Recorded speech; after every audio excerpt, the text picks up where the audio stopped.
Olá! Hoje nós vamos estudar os Salmos 31 a 35. O Salmo 31 é um lamento que busca o socorro de Deus para um homem fiel que está desgastado pelos problemas e ameaçado por inimigos que desejam causar-lhe dano.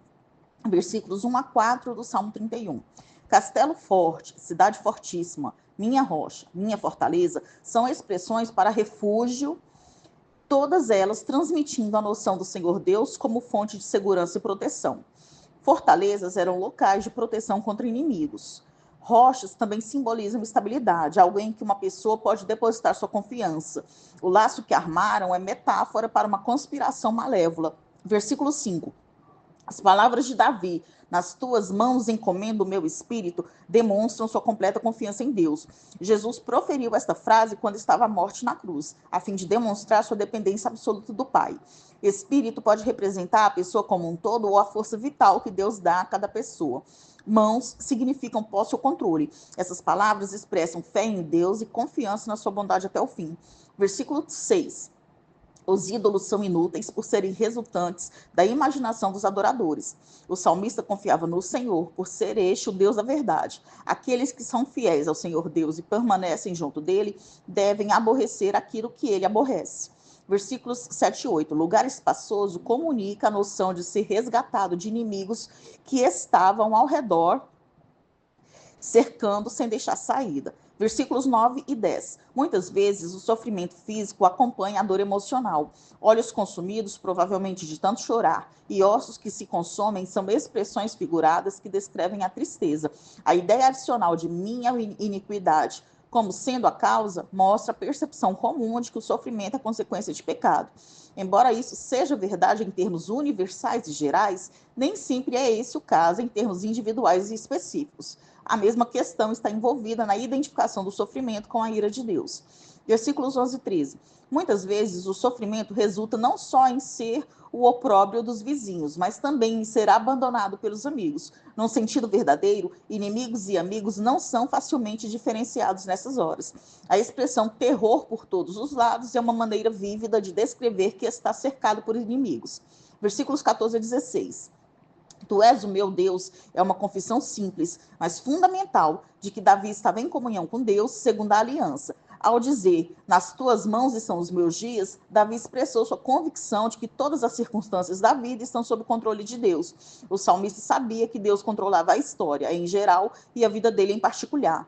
E isso lhe servia de consolo em sua aflição. Faze resplandecer o teu rosto é uma referência à bênção sacerdotal de Números 6, versículo 25. A metáfora que envolve o rosto de Deus representa a sua presença amorosa que traria salvação ao salmista. Versículos 17 e 18. A desonra de um dos fiéis de Deus reflete negativamente na reputação do Senhor Deus. A morte é a única coisa que pode emudecer os lábios mentirosos desses inimigos. Versículos 19 e 20. Como no caso de outros atributos, o fato de Deus ser perfeitamente bom é a base para ele fazer coisas boas. O conflito de língua significa todas as formas de lamúrias, queixas, reclamações, maledicências, insultos, acusações e implicâncias que enchem de mágoas as vidas dos que são alvos dessas investidas. Versículo 21. O salmista usa a figura de linguagem de uma cidade cercada para descrever a ameaça que experimentou. Versículos 23 e 24. O amor ao Senhor inclui uma postura de obediência a ele. A certeza tanto da recompensa como do castigo é um princípio bíblico. Davi faz uma exortação final para ficar firme e corajoso, baseando-se no amor de Deus que finalmente a tudo retribuirá, bem ou mal.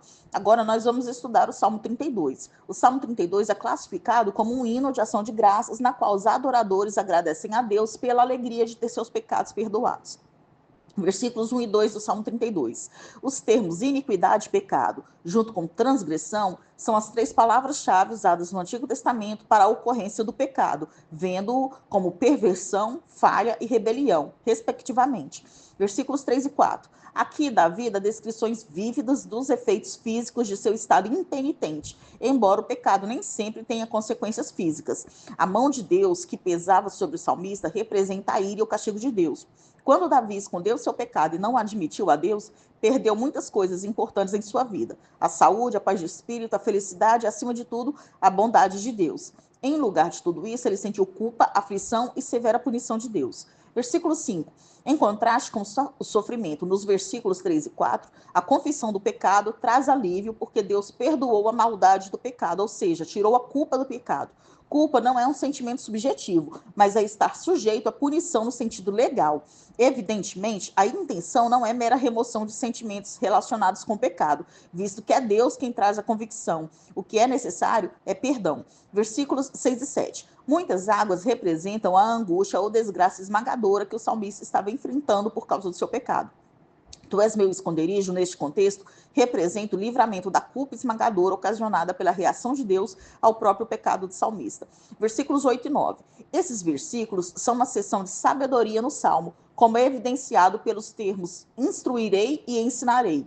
O Senhor promete instruir e guiar os seus seguidores que demonstram um espírito humilde para aprender, que apreciam a presença e o conselho de Deus, que confiam completamente nele e se alegram nele e continuam a fazer o que é correto. O cavalo e a mula precisam ser controlados por cabresto e freio para ser úteis ao homem. Caso contrário, eles são demasiadamente teimosos e não obedecerão a seus donos. No mundo humano, eles são melhor comparados aos tolos.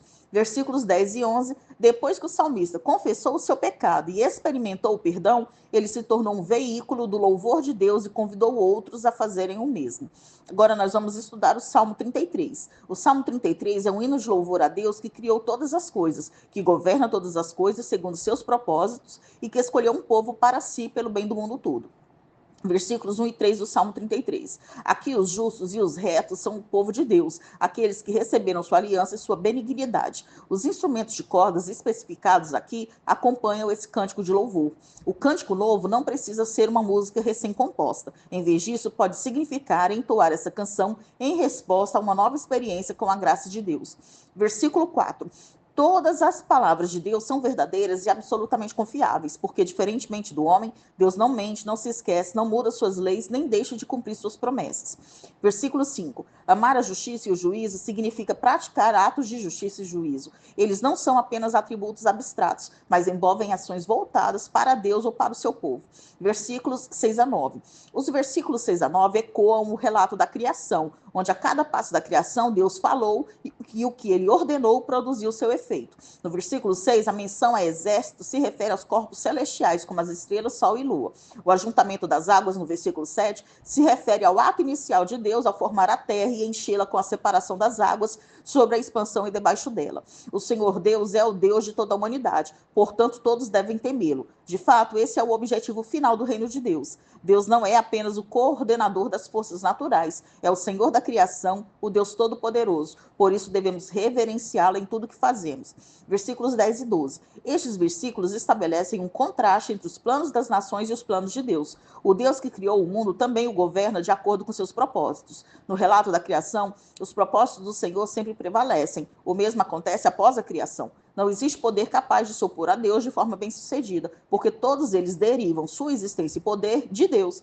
Diante de tal majestade, o versículo 12 destaca: Deus merece o amor de toda a humanidade, governa sobre todos e ainda existe um determinado povo que ele escolheu para sua herança, ou seja, Israel. Está claro pelo chamado de Abraão que Israel foi chamado para ser o meio pelo qual o mundo todo viria a conhecer a Deus.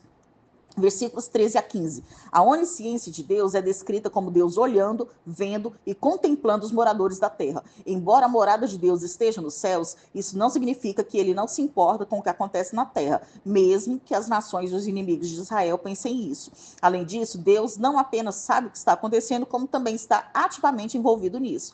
Versículos 16 e 17. O cavalo é um animal que simboliza força. Por Deus governar e dominar a história de todas as nações, os reis nunca deviam depositar sua confiança na capacidade humana em suas armas, que para nada servem se Deus não as sustentar. Versículos 18 e 19. Olhos do Senhor enfatiza que Deus acompanha de perto o seu povo. O Senhor Deus tem uma preocupação com o seu povo que é única em comparação com as outras nações. Aqui, como nos versículos anteriores, não é somente o conhecimento de Deus que está em vista, mas também sua ação ao livrar seu povo e os conservar vivos. Versículos 20 a 22. Escudo representa proteção e as muitas vozes identifica com o próprio Senhor Deus. Confiar em Deus e esperar nele é levar a sério a grandeza e a admiração de Deus, tornando-se cada vez mais capaz de descansar sua alma no Senhor, confiante que os planos de Deus serão bem-sucedidos na terra. Agora nós vamos estudar o Salmo 34. O Salmo 34 é uma expressão de ação de graças pela proteção de Deus e cuidado por aqueles que nele confiam. O Salmo é uma referência a 1 Samuel 21, versículos 10 a 15, em que Davi é liberto do perigo ao fingir loucura na presença do rei Aques de Gate.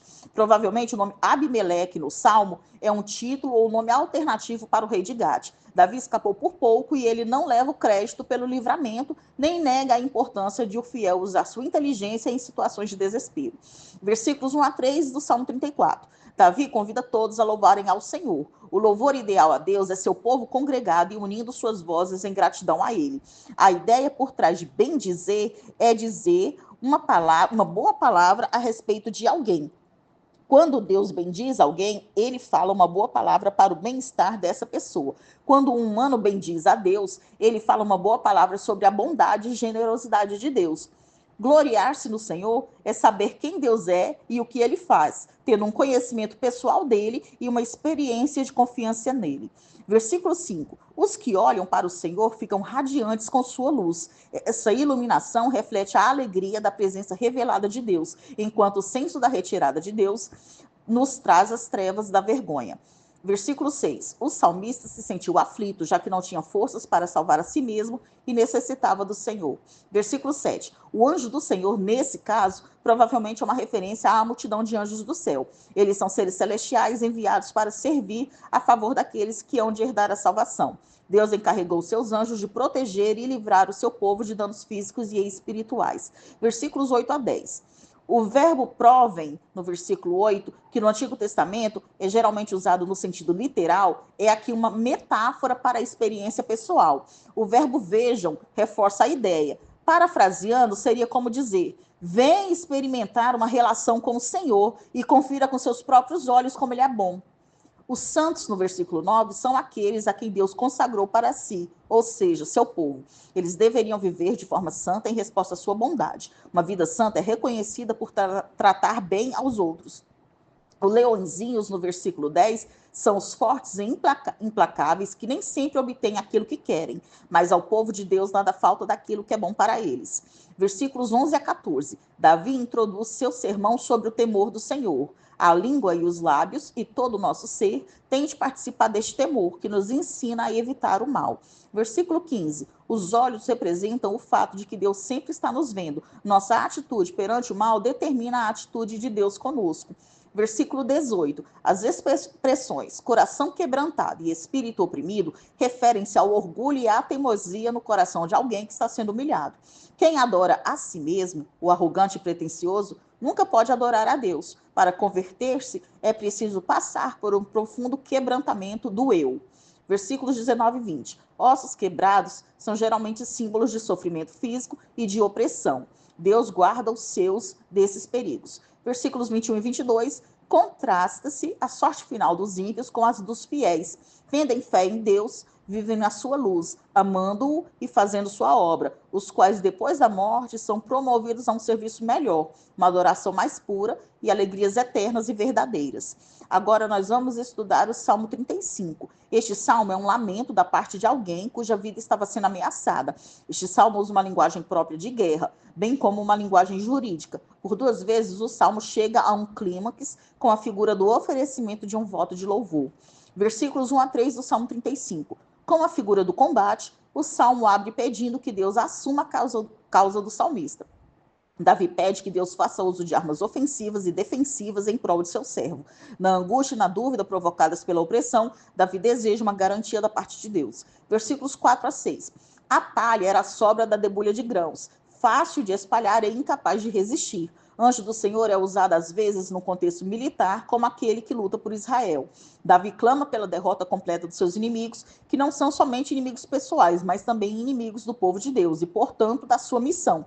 que Deus lhe confiou para cumprir, zelar e defender. As palavras não devem ser interpretadas como vingança, mas como um reflexo da paixão pela retidão e de um anseio pela vitória da fé.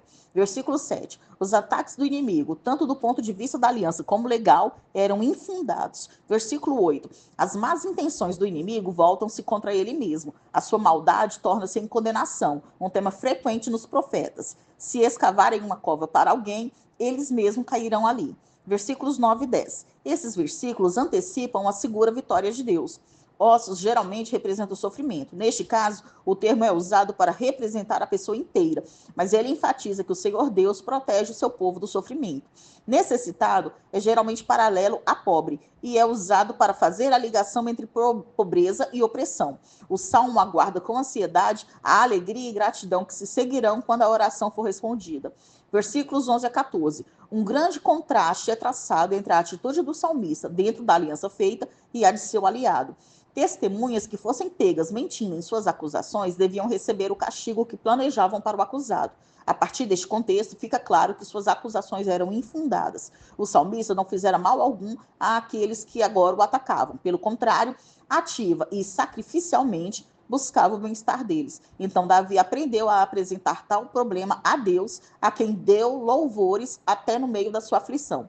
Versículos 15 e 16. O fato de que eles se alegravam ao ver os problemas do salmista os coloca na mesma categoria de inimigos que prevaleciam sobre as aflições do povo de Deus. Ranger os dentes era um sinal de raiva, portanto, essa zombaria era mais do que um ridículo divertido, incluía uma intenção maldosa. Versículo 17. Até quando é usado para mostrar que há uma percebida demora na ação de Deus em favor do seu servo sofredor. Inimigos são geralmente representados como terríveis animais selvagens, principalmente como leões.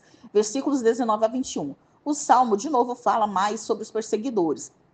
Falar, não pisquem os olhos, significa não tramem contra mim, pois o piscar era como sinais transmitidos entre os que planejavam algum golpe traiçoeiro.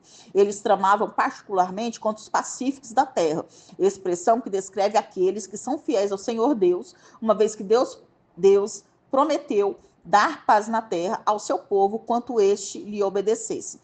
Eles escancaram a boca, assim como o leão engole sua presa, assim também os maledicentes tragam ou arruinam suas vítimas. Versículos 22 e 23. Os inimigos zombaram do salmista ao verem a sua aflição. Aqui é o Senhor Deus quem viu o seu sofrimento e é chamado a agir. Desperta é paralelo à acorda e provavelmente tem a mesma ideia de outros contextos que chamam o Senhor Deus para levantar-se em favor de seu povo. Versículo 24. Julga-me pode ser interpretado como defende minha causa. Versículos 27 e 28. A justiça de Deus está ligada à justificação do salmista. O emprego do termo para justiça indica que o apelo por justificação é, na verdade, um requerimento pela execução da justiça de Deus na situação do salmista. O salmista novamente aguarda a alegria, mas desta vez não apenas a sua, mas também a de todos os fiéis. Nós encerramos aqui o estudo dos Salmos 31 a 35.